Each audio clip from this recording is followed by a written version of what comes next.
qui a dit que l'homme politique s'exprime d'abord par ses actes, c'est de ces actes dont il est responsable.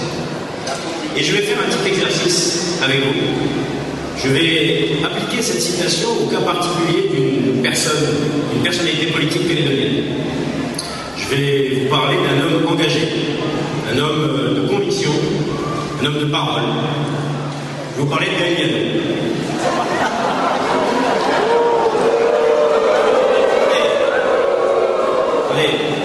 Normalement, théoriquement, depuis 5 ans, Gaël Yadot a fait tout ce qu'il a pu pour mettre en place son programme.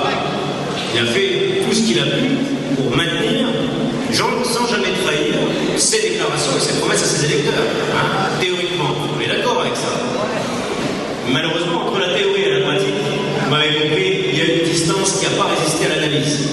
Et je vais prendre quelques exemples quand même pour détailler combien le résultat n'est pas à la hauteur de ceux qui l'ont porté en 2007.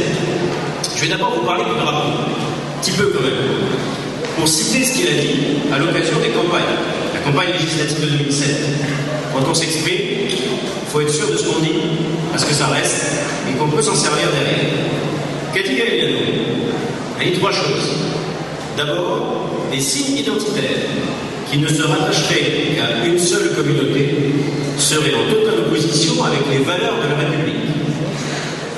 Beau déjà.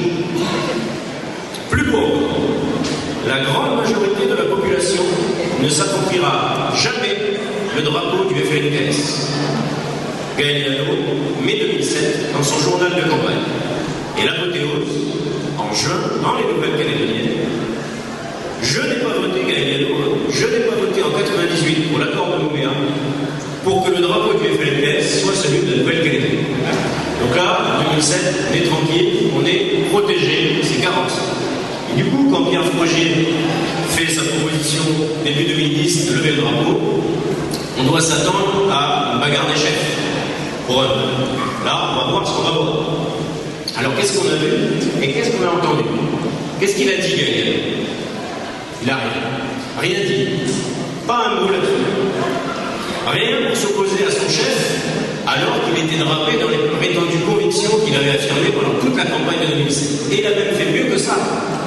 Parce que c'est lui, il faut le rappeler, qui a organisé à la mairie de Nouméa, sans Jean Lec, la cérémonie de levée du drapeau sur la mairie. C'est lui, même avec ses petits doigts musclés, qui a monté le drapeau au mât. Alors il l'a fait discrètement, vous n'en êtes pas aperçu ce jour-là.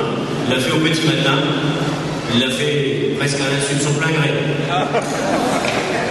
Par contre, il a fait une déclaration, Gaël Yadot. Quand les Calédoniens, je suis sûr que vous étiez avec nous, on a marché pour le drapeau commun. Là, il s'est dit, il y a quand même du monde dans les rues, donc il va falloir que je les ramène à moi et je vais faire une belle déclaration. Qu'est-ce qu'il a dit, Gaël Yadot? Il a dit, je vais organiser un grand référendum sur la question du drapeau commun. Vous avez vu ce référendum? Vous avez vu ce grand débat? Non, moi non plus. Alors je cherche à comprendre.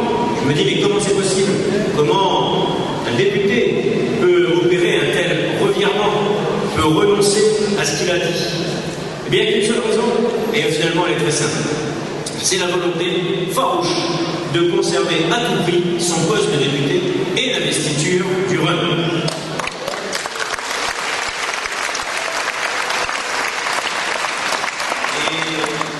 Peu importe que le prix à payer soit celui du reniement total de ce à quoi il s'était engagé lui-même devant les électeurs. C'est la différence avec Calédonie Ensemble, parce qu'avec Calédonie Ensemble, nous, on s'est toujours refusé à ça, même si c'était au détriment de nos postes. C'est la différence qu'il y a entre ceux qui portent un projet et ceux qui en changent tous les matins. C'est la différence entre ceux qui résistent et ceux qui cèdent, entre ceux qui restent debout et ceux qui se couchent. Voilà pour la première série. La reconstruction de la prison. Voilà un autre sujet. Est-ce que Gaël Yadot peut nous expliquer pourquoi pendant 2 ans, le permis de construire que l'État avait déposé a été bloqué à la mairie de Nouméa? Est-ce qu'il peut nous expliquer quel est le résultat auquel on aboutit aujourd'hui? Parce que prenons-le 5 minutes ce résultat. Vous avez tous entendu qu'une nouvelle prison va être construite à Nakatakwala. Mais cette promesse, elle a été faite par un ministre d'un gouvernement sortant à 2 semaines ou à 3 semaines des élections présidentielles. Où est l'engagement écrit? Nulle part. Et pour quelle échéance? Une prison dans 7 à 10 ans. Bravo, très beau résultat pour 5 ans de travail acharné. Je vais prendre aussi l'exemple du référendum, parce qu'il a fait une promesse, le référendum sur le gel du corps électoral. Parce que ça, en 2007, c'était très important. Gagliano, il sait, vous savez, qu'un électeur sur 4 dans sa circonscription est un électeur du tableau annexe. Et donc, il fallait attirer ces 18 000 électeurs. Il a donc promis un référendum, et ce référendum, il a même promis qu'il aurait lieu en 2008 ou plus tard. Vous l'avez vu arriver, ce référendum? Là encore, zéro. Troisième exemple, la continuité territoriale. Voilà un bel exemple où un député convaincu, investi, qui veut défendre l'intérêt général des Calédoniens doit monter au créneau pour empêcher l'État de réduire l'enveloppe de la continuité territoriale. Il a dû le faire. Il va même prétendre qu'il a réussi à obtenir des résultats. Pas de problème. Regardons les chiffres. Entre 2010 et 2011, le nombre de Calédoniens qui ont pu bénéficier de la continuité territoriale a été divisé par 4. Bravo, super résultat, merci M. Yano. Est-ce que Gagliano, au fait, nous a dit, est-ce qu'il est passé dans la presse? Parce qu'il est bien passé dans la presse, hein, vous avez vu ça? Bien communiqué. Est-ce qu'il vous a dit qu'un soir, à l'Assemblée nationale, quand il reste, vous savez, une vingtaine, une trentaine de députés, c'est lui qui a déposé un amendement à la loi de finances rectificative pour que la Française des Jeux, et donc le loto, vienne s'installer en Nouvelle-Calédonie pour permettre une taxe qui financera la télépropagande du Rhum. Il s'en est pas vanté de ça. Alors ça, je peux lui mettre à son crédit. Je ne sais pas si vous êtes d'accord avec moi, mais faire venir le loto pour financer une télépropagande, je pense qu'il y a de quoi effectivement se cacher.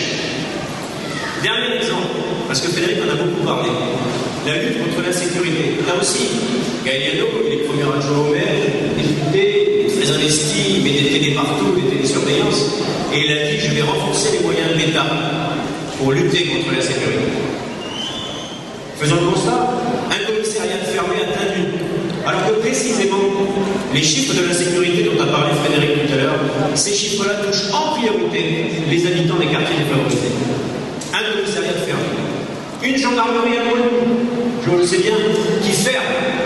Et 2 gendarmeries encore dans le nord qui sont annoncées aussi pour se fermer. Et qu'est-ce que ça va avoir comme résultat? Ça va mettre les Calédoniens à plus de 3 heures de la plus proche gendarmerie. C'est ça son bilan en matière d'insécurité? Bravo. Alors moi je dis qu'avec un tel bilan, de tels manquements aux promesses faites aux électeurs, et finalement une telle trahison, alors qu'approche pour nous une période qui est une période cruciale dans l'évolution institutionnelle de la Nouvelle-Calédonie pour notre avenir. Une période qui nécessite qu'on ait des députés déterminés pour porter la parole des Calédoniens. Comment est-ce que les électeurs peuvent encore croire en Gagliano et leur donner ses suffrages? Moi, je vais citer et je vais paraphraser Marcel Pagnol. La confiance, c'est comme les allumettes. Ça ne sert qu'une seule fois. Eh bien,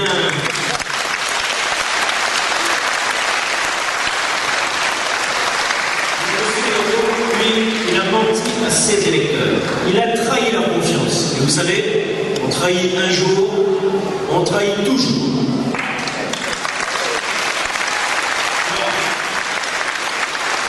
Peut-être qu'il pensait que les Calédoniens s'apercevaient de rien. Peut-être qu'il pensait qu'on allait dober tout ce qu'il pouvait dire. Moi, je vais lui dire simplement une chose. Devant vous. Je suis sûr que les Calédoniens, ils ont la mémoire. J'appelle d'ailleurs ces électeurs et nous à le lui rappeler fermement et définitivement.